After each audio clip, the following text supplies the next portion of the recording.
വരയ്ക്കാൻ ഒരു നിസ്സാര ഉണ്ടായിട്ടുള്ളെങ്കിലും വര കൊണ്ട് എനിക്ക് ഉപകാരം ഉണ്ടായിരിക്കുന്നത് പോലെ തന്നെ എൻ്റെ കൂട്ടുകാർക്കും അവരുടെ കൂട്ടുകാർക്കും അവരുടെ കൂട്ടുകാരുടെ കൂട്ടുകാർക്കും വരെ ഉപകാരം ഉണ്ടായിട്ടുണ്ട് കേട്ടോ. വേറൊന്നുമല്ല, ഞാനൊക്കെ 8ൽ പഠിക്കുന്ന സമയത്ത് ഈ ബയോളജിയിലും ഹിസ്റ്ററിയിലൊക്കെ കണ്ണ്, ചെമ്പരത്തിപ്പൂവ്, തലച്ചോറ് അങ്ങനെ പോയി ഇന്ത്യയുടെ ഭൂപടം വരെ വരയ്ക്കാനുണ്ട് കേട്ടോ. അപ്പോൾ ചിലപ്പോൾ ഒരു സ്കെയിൽ വെച്ച് പോലും നേരെ ഒരു വര വരയ്ക്കാൻ അറിയാതെ കുഞ്ഞുങ്ങളായിരിക്കില്ലേ മിക്കവരും. പക്ഷേ എനിക്കത് വരയ്ക്കാൻ അറിയുന്നതുകൊണ്ട് തന്നെ ഞാൻ ഒരുപാട് സന്തോഷിച്ചിട്ടുണ്ടായിരുന്നു. കാരണം എൻ്റെ കൂട്ടുകാർക്ക് അത് വരച്ചു കൊടുക്കാമല്ലോ. ഇപ്പോൾ അത് ആലോചിക്കുമ്പോൾ വളരെയധികം സന്തോഷമുണ്ട് കേട്ടോ. അന്ന് സ്കൂളിലേക്ക് പോകുമ്പോൾ ബാഗ് നിസ്സാര കനമുണ്ടായിരുന്നുള്ളെങ്കിലും തിരിച്ച് വരുമ്പോൾ ബാഗിന് നല്ല കനമായിരിക്കും. വേറൊന്നുമല്ല, നമ്മുടെ ബുക്സിൻ്റെ ഒപ്പം നമ്മുടെ കൂട്ടുകാരുടെ ബുക്സും നമ്മുടെ കയ്യിലുണ്ടാകും.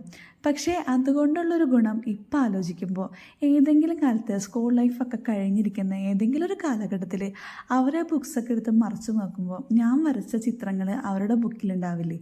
അപ്പോൾ വല്ലപ്പോഴെങ്കിലും അവരെൻ്റെ മുഖമോ അല്ലെങ്കിൽ എൻ്റെ പേരോ അവർ ഓർക്കുന്നുണ്ടാവില്ലേ. അപ്പോൾ നമ്മളെ സംബന്ധിച്ച് നമുക്കതൊരു വലിയ സന്തോഷമാണല്ലേ. എവിടെയോ ഇരുന്ന് നമ്മുടെ കൂട്ടുകാർ നമ്മളെ ഓർക്കുന്നത് നമുക്കൊരു സന്തോഷമാണ്. അങ്ങനെ ചിലപ്പോൾ ഒരു ഫോൺ കോളായിരിക്കും നമുക്ക് സന്തോഷം തരുന്നത് അല്ലേ. അവർ നമ്മളെ ഓർത്ത് ഒരു 10 മിനിറ്റ് നമുക്ക് വേണ്ടി സ്പെൻഡ് ചെയ്യുന്ന ഒരു ഫോൺ കോൾ. അപ്പോൾ ദൈവം എന്ന് പറയുന്ന ഒരു വ്യക്തി പുള്ളിയുടെ കെയർ ഓഫിൽ നമ്മളെ പുള്ളിയുടെ അടുത്ത് നിന്ന് ഇങ്ങോട്ടേക്ക് വിടുമ്പോൾ നമുക്ക് എന്തെങ്കിലും പുള്ളി ഒരു ബോണസായിട്ട് തരാതെ വിടില്ലല്ലേ. അങ്ങനെ നമുക്ക് കിട്ടുന്ന ആ ബോണസിനെ നമ്മളൊന്ന് മിനുക്കുപണി ചെയ്തെടുത്തു കഴിഞ്ഞാൽ നമുക്ക് എപ്പോഴും നമ്മളെ സന്തോഷമായിട്ട് വെക്കാൻ പറ്റും, നമുക്ക് മറ്റുള്ളവരെ സന്തോഷമായി വെക്കാൻ പറ്റും അല്ലേ. അങ്ങനെ ഞാൻ കുറച്ച് നാളായിട്ട് എൻ്റെ കയ്യിലുണ്ടായിരുന്ന ഈ ഒരു ഐറ്റം പൊടിതട്ട് എടുത്തിരിക്കുക കേട്ടോ. കുറച്ച് ചിത്രങ്ങളും വരയ്ക്കാം, അതിലൂടെ നിങ്ങളോട് കുറച്ച് നേരം സംസാരിക്കും.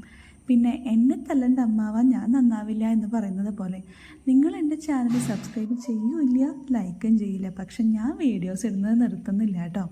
പിന്നെ മാത്രമല്ല, ഞാൻ ഈ വരയ്ക്കുന്നത് ഒരു ലോങ് വീഡിയോ ആയിട്ട് നമ്മുടെ ചാനലിൽ ഇടാൻ ഉദ്ദേശിക്കുന്നുണ്ട്. വേറെ ഒന്നിനും വേണ്ടിയിട്ടല്ല കേട്ടോ. കഥകൾ പറയാനും കേൾക്കാനും ഇഷ്ടമുള്ള കൂട്ടുകാർ അങ്ങോട്ടൊന്ന് നോക്കിക്കോളൂ കേട്ടോ.